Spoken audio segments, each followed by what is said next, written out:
Aisha hiya Siddiqa bintu Siddiq. Aisha hiya Siddiqa bintu as-Siddiq, ni sifa yake hiyo na baba yake, lakini jina lake Aishatu bintu Abi Bakar ummu Abdillah. Aisha bintu Abi Bakar, baba yake ni yule Abu Bakar as-Siddiq, huyu ni mwanawe. Ummu Abdillah, yeye ni mama yake Abdillah. Hakupata mtoto Aisha mpaka mtume kafariki, yeye hana mtoto, lakini alipokuwa kunia ya mtoto wake mtume aliyezaa na wake wengine akiitwa Abdullah, kunia hiyo akampa mkewe Aisha ambaye hana mtoto, kumwita Ummu Abdillah, kuonyesha kwamba inafaa mtu kujiita abu fulani au ummu fulani hata kama huna mtoto, kama alivyokuwa Aisha hakuwa na mtoto lakini aliitwa Ummu Abdillah. Kwa nikiwapa kuni ya nyinyi watoto msione sasa tunapoa kuni hatujaoa, inafaa na zitakuja nyingine nyingi, sawa? Kwa hakuna shida kwenye hilo. Afqahu nisai mutlaqa, ni mtambuzi wa dini kushinda wanawake wote tokea umbwe dunia na mpaka itamaliza. Hakuna atakayemkuta Aisha kwa elimu kwa upande wa wanawake. Afqahu nisai mutlaqa, mtambuzi wa dini kwa wanawake wote, hatokei mfano wa Aisha kwenye utambuzi wa dini kwa upande wa wanawake. Ama kwa wanaume wako wengi walimpita katika hao maswahaba wenzake. Naye ni ummul mu'minin, mama wa waumini, kwa sababu alikuwa ni mke wa mtume. Al-Qurashiyya, kabila lake ni Mquraish. Amefariki Aisha mwaka wa 57 na panasemwa kuwa ni 58. Aisha radhiyallahu anha amefariki mwaka wa 57 hijiria na panasemwa kuwa ni mwaka wa 58. Wasalla alaiha Abu Huraira imaman, Abu Huraira ndiye alimswalia Aisha hali ya kuwa ni imamu. Salatul janaza ya Aisha imamu alikuwa ni Abu Huraira, sawa? Kisha akazikwa katika sehemu za Bakia ambazo huzikwa sana watu wa Makka, pembezoni mwa Masjidul Haram, katika sehemu za Bakia, na hali ya kuwa yeye ana miaka 67. Amefariki mwaka wa 57 akiwa na miaka 67, radhiyallahu ta'ala anha wa an abiha. Allah mridhie yeye pamoja na baba yake Abu Bakar. 57 mwaka alofariki, 67 miaka yake sasa aliyoishi. Katika al-mukthiruna fi riwayati al-athar, huyu yumo hayumo? Yumo. Ana hadithi ngapi huyu? Achungulieni, najua mjihifadhi, angalia ulipoandika. Aisha amesimulia hadithi ngapi? We Mangala, 2210. Ni mtu wangapi kwa ile orodha kutokea juu? Tumeona hao wako 7. Walmukthiruna fi riwayati al-athar Abu Hurairata yalihi ibn Umar wa Anas wal bahru kal Khuduri wa Jabir wa zawjatu nabii. Katika ile orodha tuliwataja mtu wangapi Aisha? 4. Ni mtu 4. Haya, takuwa nauliza mara kwa mara. Huyo ndo Aisha. Chini hapa Sheikh mwisho wa hii hadithi kaika taaliki kufafanua baadhi ya maneno yaliyotumika kwenye hadithi. Rawahu Muslim, wanasema hadithi amesimulia Imam Muslim kwa namba hiyo hapo aliyoiweka 498. Yushkhis ra'sahu, nini maana yake? Lam yarfa' ra'sahu, maana yake hainui juu kichwa chake. Yushkhis ra'sahu, maana yake lam yarfa' ra'sahu, hainui kichwa chake. Walam yusawwibuhu, maana yake nini? Lam yunzil ra'sa, hakiinamishi chini, hakiteremshi chini kichwa chake, anakeka sawa sawa na mgongo wake. Ukubati shaitan, nini maana yake? Tumeona mtume amekataza kuhusu kikao cha shetani, ndio kipi anakielezea huko chini. Ukubatu shaitani kikao cha sheitani al-ika'u ni ikaa. Ikaa mnajua? Al-ika'u mnajua? Tule kuitoa mfano hapa, inakale wakati gani ikaa? Wewe Abu Imran, baina ya sijida mbili, je, inafaa kukaa sehemu nyingine isiyokuwa hiyo? Haifai. Ikaa ile. Sasa kuna ikaa ya aina ya pili. Kwa itakuwa ikaa ziko ngapi? Mbili. Inayofaa na isiyofaa. Inayofaa tena mahala pamoja tu baina sijidateni. Hii leo tunayosoma ya pili. Sikilize hapo.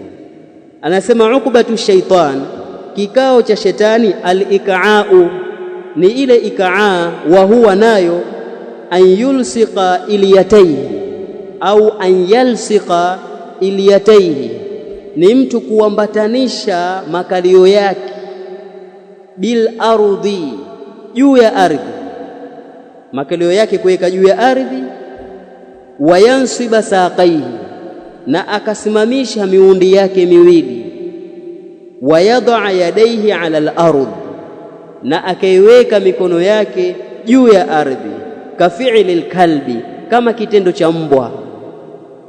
Ashamaliza hapo. Mshapata picha hiyo? Narejea tena, wewe jenga picha. Wa huwa nacho hikyo kikao cha sheitani al-ika'u siyofaa, an yalsiqa iliyatayhi, ni mtu kuambatanisha makalio yake bil ardhi, kwenye ardhi, akakaa chini juu ya ardhi, wayansiba saqaihi, na akasimamisha miundi yake, wayadha yadaihi ala al-ardh, na akaweka mikono yake juu ya ardhi. Sasa anakutolea mfano kikao hicho, kafi'li al-kalbi, kama vile kitendo cha mbwa. Mmoja ajapande hapa, kuna watu hawaelewi mpaka waone. Sasa kama watu hao wapo hawaelewi mpaka waone na wanasikiliza rekodi, sijui wataelewa vipi. Mmoja aje hapa, umemwona wewe? Hii ndo al-ikaa ambao haifai popote ndani ya swala, kama vile mbwa. Unaona mbwa akikaa?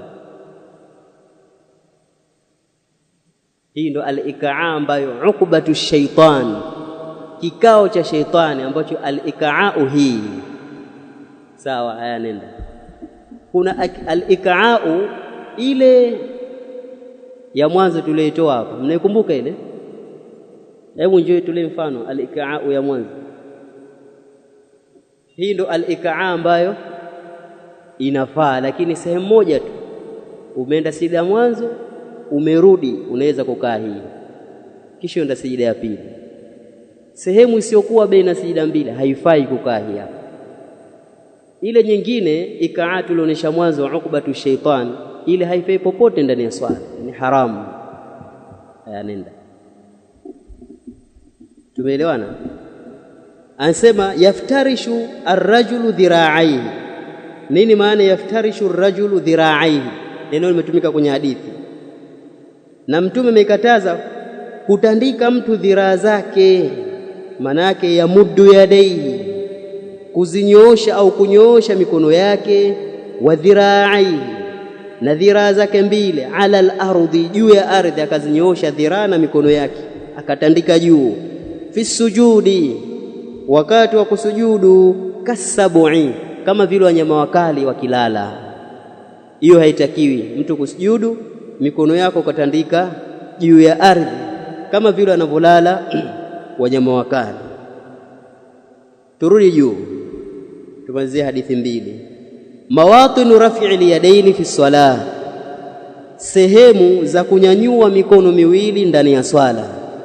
Mawatinu raf'i liyadaini fi salati, sehemu za kunyanyua mikono miwili ndani ya swala. An ibn Umara, takanuze swali hapo, kutoka kwa Ibn Umar. An ibn Umara, kutoka kwa Abdullah ibn Umar, jina lake ni Abu Abdurrahman, Abdullah ibn Umar, kunia yake Abu Abdurrahman, jina lake Abdullah ibn Umar ibn al-Khattabi al-Adawi al-Qurashi. Abdullah ibn Umar ibn al-Khattabi al-Qurashi al-Adawi, radhiyallahu ta'ala anhuma, Allah waridhie yeye na baba yake. Alifariki Abdullah ibn Umar mwaka wa 73 Hijiria, hali ya kuwa na miaka 87. Alifariki mwaka wa 73 kwa tarehe ya Kiislamu, hali ya kuwa na miaka 87. Ni mtu mzima akafariki Abdullah ibn Umar. Amesimulia hadithi ngapi hiyo? Kwanza yumo kule kwenye wale 7? Yumo hadithi zake ni ngapi? 2630. Mtu wangapi? Mtu wa pili, wa tatu? Wa pili. Tumeona mwanzo Abu Huraira, wal mukthiruna fi riwayati al-athar Abu Huraira yalihi ibn Umar. Abu Huraira anamwandamia ibn Umar, ndio huyu. 2630 hadithi aliyosimulia. Sasa katika hizo 2630 moja ndio hii hapa sasa. Wa an ibn Umar radhiyallahu anhuma, kutoka kwa Abdullah ibn Umar, Allah awaridhie yeye na baba yake, anna Rasulullah sallallahu alayhi wasallam, hakika mjumbe wa Allah sala na salamu ziwe juu yake, kana yarfa'u yadayhi, alikuwa ananyanyua mikono yake, hadhwa mankibaihi, usawa wa mabega yake, idha ftataha as-salah, pindi anapoifungua swala. Kana yarfa'u yadayhi, alikuwa mtume anayenyanyua mikono yake, hadhwa mankibaihi, usawa wa mabega yake, idha ftataha as-salata, pindi anapoifungua swala. Zingatia eneo la mwanzo hilo, ananyanyua mikono usawa wa mabega wakati gani? Anapoifungua swala. Wa idha kabbara lirruku', na pindi anapoleta takbira kwa ajili ya kurukuu.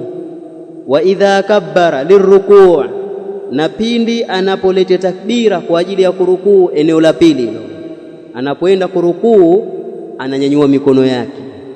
Wa idha rafa'a ra'sahu min ar-ruku', na pindi anaponyanyua kichwa chake kutoka kwenye rukuu. Wa idha rafa'a ra'sahu, na pindi anaponyanyua kichwa chake min ar-ruku', kutoka kwenye kurukuu. Rafa'ahuma kadhalika aidha, anainyanyua hiyo mikono vile vile. Rafa'ahuma, anainyanyua hiyo mikono kadhalika aidha, vile vile. Eneo la ngapi hilo? La tatu. Waqala, na akasema, sami'a Allahu liman hamida, amemjibu Allah yule aliyemhimidi yeye. Rabbana walakal hamdu, ewe Mola wetu mlezi, na ni zako wewe tu sifa njema.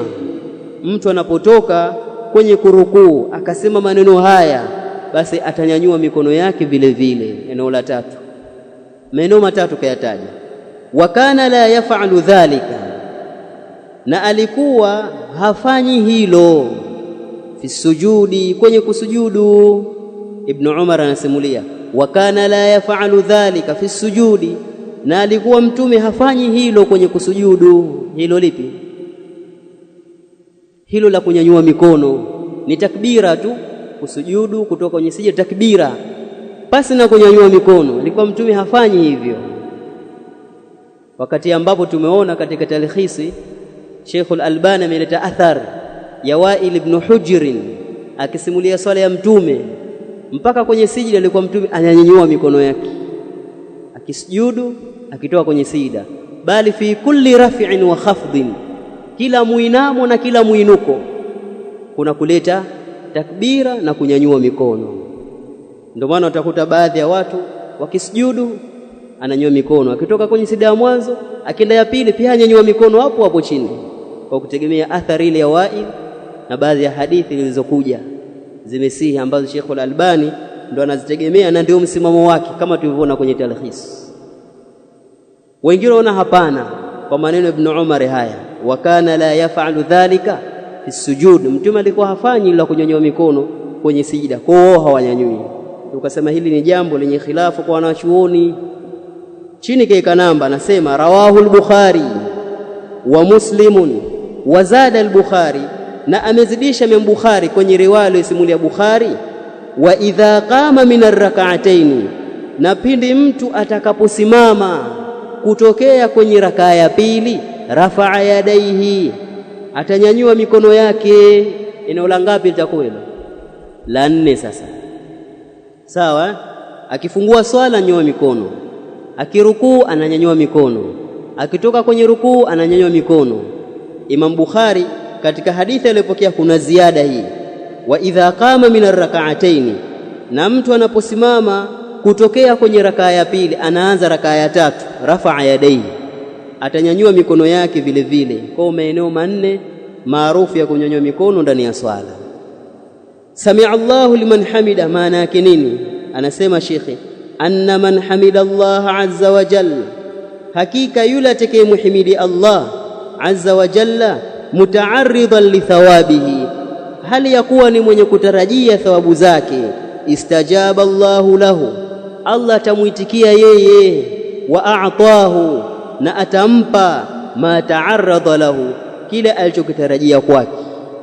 Neno sami'a Allahu liman hamida, anna man hamida Allah, kwamba yule atakayemhimidi Allah, atakayemsifia Allah azza wa jalla, mutaarridan li thawabihi, hali ya kuwa ni mwenye kutarajia thawabu zake, istajaba Allahu lahu, Allah atamuitikia yeye, atamjibu, wa a'tahu, na atampa ma ta'arrada lahu, kile alichokitarajia na kutegemea kwake yeye. Turudi tumalizie hadithi ya mwisho, wad'u liyadi liyumna ala liyusra fi salah, kuweka mkono wa kulia juu ya mkono wa kushoto ndani ya swala. Wad'u liyadi liyumna, kuweka mkono wa kulia, ala liyusra, juu ya mkono wa kushoto, fi salati, ndani ya swala. Tumetoka katika hadithi ya Ibn Umar, anasimulia mahala pa kunyanyua mikono. Miongoni mwa sehemu hizo wakati wa kuleta takbira unapoifungua swala. Sasa baada ya kuifungua swala, mikono tunaweka wapi? Ndio hadithi inayofuata, wad'u liyadi liyumna, kuweka mkono wa kulia, ala liyusra, juu ya mkono wa kushoto, fi salati, ndani ya swala. An Sahal ibn Sa'd, kutoka kwa Sahal ibn Sa'd radhiyallahu anhu, Allah amridhie. Yeye ni nani Sahal ibn Sa'd? Huwa Abul Abbas, jina lake ni Abul Abbas. Sahal ibn Sa'd kunia yake Abul Abbas Sahal ibn Sa'd ibn Malik. Abul Abbas Sahal ibn Sa'd ibn Malik al-Ansari, katika kutoa Madina. Al-Khazraji, kabila hilo. As-Sa'idi min bani Sa'ida. As-Sa'idi kama tuvoona kabila moja na nani? Abu Humaid As-Sa'idi, Abdurrahman ibn Sa'd, na huyu naye anaitwa Abul Abbas Sahal ibn Sa'd ibn Malik al-Ansari al-Khazraji As-Sa'idi min bani Sa'ida. Panasemwa kila hiyo kwamba jina lake alikuwa anaitwa Hazan. Hazan manake huzuni. Faghayyarahu an-nabiyyu wasammahu Sahla, Mtume akambadilisha akamwita wewe ni Sahali bana, sio Hazan. Hazan manake huzuni, Sahal manake wepesi. Akambadilisha akamwambia wewe sio Hazan, wewe ni Sahal, hakuna huzuni, sasa ni wepesi tu, kwa sababu majina yanaathiri kwa yule muitwaji wake, athari hupatikana. Al-asma'u laha ta'thiru fi musamma, majina wakati mwingine ile athari yake hutokeza kwa yule anayeitwa. Ukimwita mtu jina baya, basi huenda ule ubaya ukampata kweli, akawa ni mtu mbaya. Mwite jina zuri, ili kama itatokea athari ya jina awe ni mzuri, awe mwema. Ndio maana Mtume amethibiti akiwabadilisha wengi katika maswahaba majina. Mtu akiitwa Harbu, vita, anambadilisha. Kiitwa Hazan, huzuni, anambadilisha. Mabaya mabaya, si wapo Harubu, mtu aitwa Harubu, Waswahili si wapo Harub maana harbun, vita. Mtoto ushamwita vita, atakuwaje yule? Ni kupigana tu, korofi. Asio majina ya kuita watoto, tuwaite watoto majina mazuri. Mtume alimbadilisha huyu, baada ya Hazan akamwita Sahal, akawa ni Sahal ibn Sa'd ibn Malik al-Ansari al-Khazraji as-Sa'idi. Naye huyu ndiye sahaba wa mwisho kufa katika mji wa Madina. Katika maswahaba walioishi Madina wale wakafia pale pale, yeye ndiye sahaba wa mwisho kufa. Katika maswahaba waliokufa Madina, yeye ndiye wa mwisho wao. Amekufa na hali ya kuwa ana miaka zaidi ya 100. Ana miaka zaidi ya 100, wengine wanasema 100 kamili. Alikufa kwenye 100 pale, wangesema alizidi kidogo. Almuhimu alikufa na miaka 100. Sahal ibn Sa'di ibn Malik as-Sa'idi. Kwa hiyo baada ya kufa yeye pale Madina, hakuna yeyote aliyekuja nyuma yake akasema mimi swahaba, kwa sababu yeye ndio swahaba wa mwisho kufa katika mji wa Madina. Baada ya kufa yeye hakukuwa na swahaba tena mji wa Madina, yeye ndio wa mwisho kufa kwenye mji wa Madina. Taona huko mbele kuna wengine ndio wa mwisho kufa katika mji wa Kufa, wengine ndio wa mwisho kufa katika mji wa Basra. Sababu baada ya mtume kufariki na waislamu kuingia katika dini ya Allah afwajan, waislamu wakawa wengi, miji ilifunguliwa na makhalifa wa mtume, ikafunguliwa miji mingi kwa maswahaba wanaenda kwa ajili ya kuishi na kufundisha. Wapo waliofia Basra, wengine Kufa, wengine Sham, na kila sehemu kuna sahaba wa mwisho kufa huko. Lakini katika mji wa Madina ni huyu hapa ndio wa mwisho kufa katika maswahaba walioishi Madina, wa mwisho wao. Maana aliishi mpaka akawa yuko peke yake. Sasa hakuna mfano wake katika maswahaba, sahaba ni yeye tu, walibaki wote hawakumuona mtume. Kwa baada ya kufa yeye hakuna tena sahaba katika mji wa Madina. Sahal ibn Sa'di as-Sa'idi sasa anatusimulia hapa, anasema kana nasu, walikuwa watu, yu'maruna, wanaamrishwa. Kana nasu, walikuwa watu, yu'maruna, wanaamrishwa. An yad'a ar-rajulu liyada al-yumna, aweke mtu mkono wa kulia, ala dhira'ihi al-yusra, juu ya dhiraa yake ya mkono wa kushoto, fi salati, ndani ya swala. Kana nasu, walikuwa watu, yu'maruna, wanaamrishwa. Tukisema walikuwa watu gani itakuwa? Ni maswahaba. Na tukisema wanaamrishwa, mwenye kuamrisha ni nani? Ni mtume, sawa? Walikuwa watu kwa maana walikuwa maswahaba, yu'maruna, wanaamrishwa na mtume.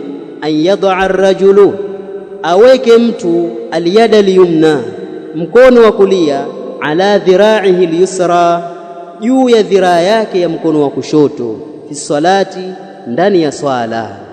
Ule mkono wa kulia ukae juu ya mkono wa kushoto wanapokuwa ndani ya swala. Kwa ndani ya hadithi hii kuna kuwekwa sheria, watu wakiwa ndani ya swala waweke mkono wa kulia juu ya mkono wa kushoto, na wala sio kinyume chake, ukatanguliza kulia kisha kushoto.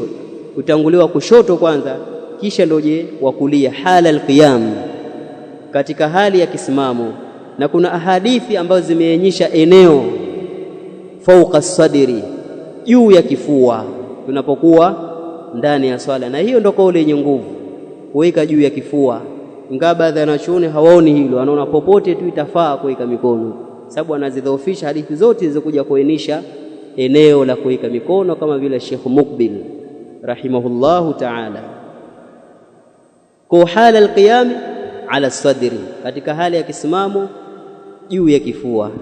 Walikuwa wakiamrishwa kuweka mkono wa kulia juu ya mkono wa kushoto wakiwa ndani ya swala, wakati wa kisimamo tena juu ya vifua vyao. Na hii haitofautishi kisimamo kabla ya rukuu au baada ya rukuu. Wewe umeamrishwa uweke mikono kifuani wakati wa kusimama ndani ya swala. Ikiwa kabla, mikono kifuani; ikiwa baada, mikono kifuani. Sasa ukisema kile kisimamo cha baada ya rukuu, kile unatakiwa uachie mikono. Sasa wewe ndio ulete dalili kwa nini tuachie mikono baada ya rukuu. Sasa sababu hadithi inatueleza tuweke mikono kifuani, dhiraa ya kulia juu ya kushoto kwenye swala. Haya, tunaweka. Watu wanaweka mikono kifuani wakiwa wamerukuu, wamesujudu au wamesimama? Wamesimama. kwani baada ya rukuu ni kisimamo sio kisimamo?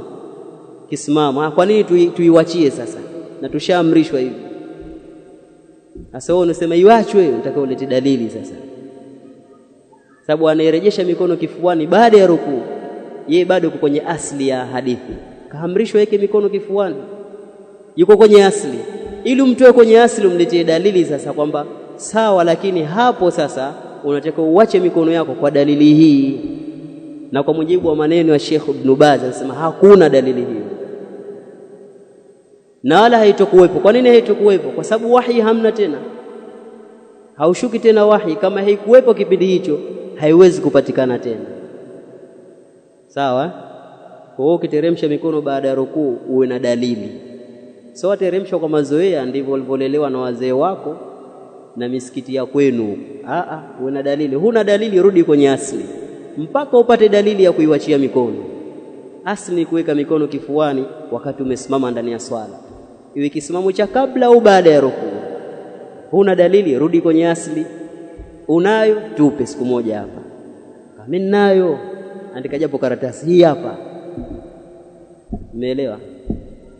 Yesi ahlus sunna wal jamaa, nafuata sunna. Sasa sunna ndio hizi. Al-ilmu qabla al-qawli wal amal. Wallahu a'lam. Tutajiondokea kesho dua ulistiftah, dua ya ufunguzi wa swala.